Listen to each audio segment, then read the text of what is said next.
BPL নিয়ে মূল অভিযোগের জায়গা ফ্রাঞ্চাইজিগুলো টাকা পয়সা ঠিকভাবে দেয় না বিসিবিকে না খেলোয়াড়দের। এবারও আর্থিক খাতে সেই বিশৃঙ্খলা রেখেই শুরু হয়েছে টুর্নামেন্ট। প্রথম দিনে ফ্রাঞ্চাইজি দুর্বার রাজশাহীর সঙ্গে উদ্বোধনী ম্যাচ বর্তমান চ্যাম্পিয়ন ফরচুন বরিশালের। অথচ এই প্রতিবেদন লেখা পর্যন্ত বর্তমান চ্যাম্পিয়ন দলই একটা টাকাও দেয়নি তাদের ক্রিকেটারদের। দলের নাম প্রকাশে অনিচ্ছুক একাধিক ক্রিকেটার নিশ্চিত করেছে এই তথ্য।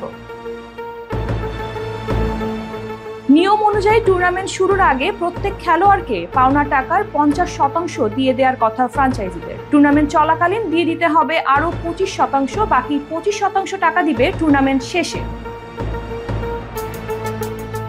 কোনো টাকা পাননি প্রথম ম্যাচে আরেক দল দুর্বার রাজশাহীর ক্রিকেটাররাও। দলের এক ক্রিকেটার গণমাধ্যমকে বলেন, ফ্রাঞ্চাইজি থেকে বলেছে 2-1 দিনের মধ্যে টাকা দিয়ে দেবে, দেখি দেয় কিনা। একই অবস্থা অন্য 5 ফ্রাঞ্চাইজিরও।